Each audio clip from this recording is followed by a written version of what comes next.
maxaynu baranaynaa Ethics from the Quran. maanta maxaynu baranaynaa Fairness. fairness maxaa lagu yiraahdaa af Soomaali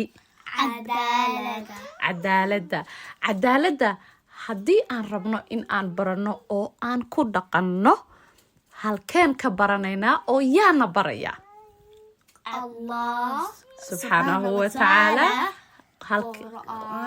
quraanka Surah Al-A'man 152. haye suuratul ancaam aayadda 152 maxay inoo sheegaysaa And when you speak, be fair, even regarding a relative.